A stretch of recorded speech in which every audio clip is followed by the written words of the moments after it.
जय श्री सीताराम। जय जय जय श्री एकादशी महात्म्य। नमो नमः। वैशाख मास के शुक्ल पक्ष की एकादशी को मोहिनी एकादशी कहते हैं, उसी की कथा है। धर्मराज युधिष्ठिर कहने लगे, हे श्री कृष्ण भगवान, वैशाख मास के शुक्ल पक्ष की एकादशी का क्या नाम है, इसकी विधि क्या है, इसकी कथा क्या है, इस व्रत की क्या विधि है, सो सब विस्तार पूर्वक मुझसे कहिए। भगवान श्री कृष्ण जी कहने लगे, हे धर्मराज, मैं आपसे एक कथा कहता हूँ जिसको महर्षि वशिष्ठ जी ने भगवान श्री रामचंद्र जी से कहा था। एक समय श्री रामचंद्र जी महाराज बोले, हे गुरुदेव, कोई ऐसा व्रत बतलाइए जिससे समस्त पाप और दुख का नाश हो। मैंने सीता जी के वियोग में बहुत से दुख भोगे हैं, अतः आप कोई व्रत बतलाइए। महर्षि वशिष्ठ जी बोले, हे राम, आपने बहुत सुंदर प्रश्न किया है। यद्यपि आपकी बुद्धि अत्यंत शुद्ध और पवित्र है, यद्यपि आपके नाम का मात्र उच्चारण कर लेने से या स्पष्ट स्मरण कर लेने से ही मनुष्य पवित्र और शुद्ध हो जाता है, तो भी आपका यह प्रश्न लोकहित के लिए बहुत ही सुंदर है। वैशाख मास में जो एकादशी आती है उसका नाम मोहिनी एकादशी है। इस एकादशी का व्रत करने से मनुष्य सब पापों से तथा दुखों से छूटकर मोह जाल से मुक्त हो जाता है।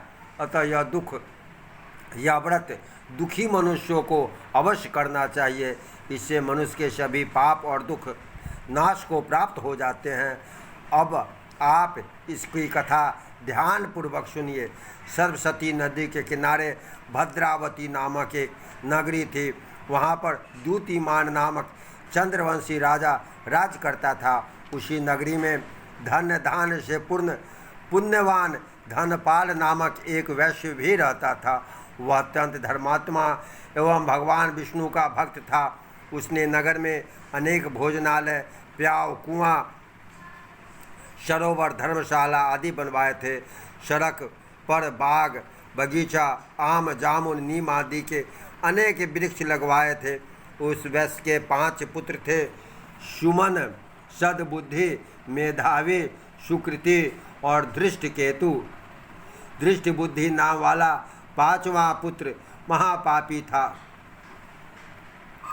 वह पितरों आदि को नहीं मानता था। वह देवता पितर आदि किसी को भी नहीं मानता था। वह दुराचारी मनुष्यों की संगति में रहा कर जुआ खेलता, पर स्त्री गमन करता, मद मांस सेवन करता और भी कुकर्मों में वह अपने पिता के धन को नष्ट करता। वैश्यों के साथ उनके गले में हाथ डालकर घूमता फिरता। इन्हीं कारणों से उसके पिता, भाइयों और कुटुंबियों ने उसको घर से निकाल दिया। उसकी निंदा करने लगे। घर से निकाल देने के बाद वह अपने गहने और कपड़े बेचकर निर्वाह करने लगा।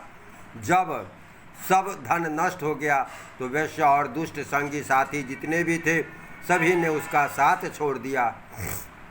अब वह भूख और प्यास से अत्यंत दुखी रहने लगा।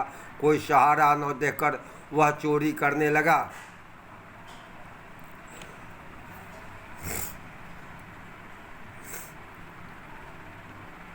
एक बार वह चोरी करते हुए पकड़ा गया, परंतु राज्य कर्मचारियों ने उसको वैश्य का पुत्र जानकर छोड़ दिया।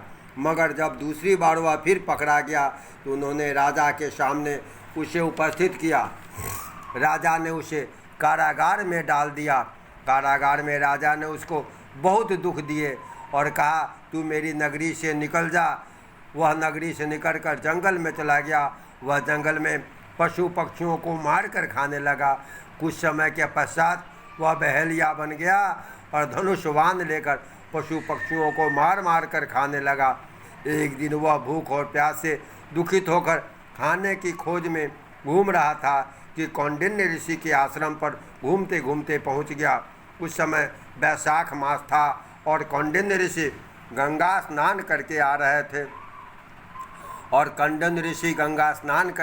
थे उनके भीगे वस्त्रों के छींटे पड़ने से उसको सुबुद्धि प्राप्त हुई और वह मुनि के पास जाकर हाथ जोड़कर विनम्रता के साथ कहने लगा, हे मुनि, मैंने अपने जीवन में बहुत भारी पाप किए हैं।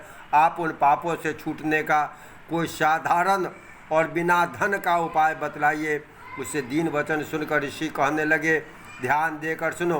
वैशाख मास के शुक्ल पक्ष की एकादशी आती है, उसके व्रत को करो। इस एकादशी का नाम मोहिनी एकादशी है। इससे तेरे सभी पाप नष्ट हो जाएंगे।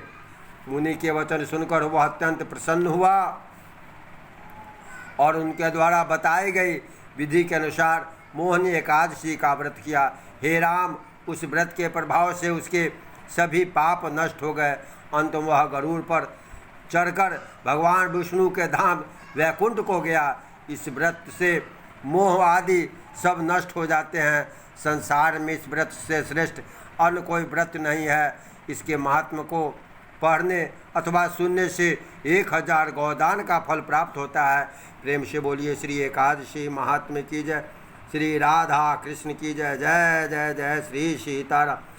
श्रीमन्नारायण नारायण नारायण, श्री लक्ष्मी नारायण नारायण नारायण, भजमन नारायण नारायण नारायण, श्रीवर नारायण नारायण नारायण, लक्ष्मी नारायण नारायण नारायण, श्री लक्ष्मी नारायण नारायण नारायण। जय श्री सीता।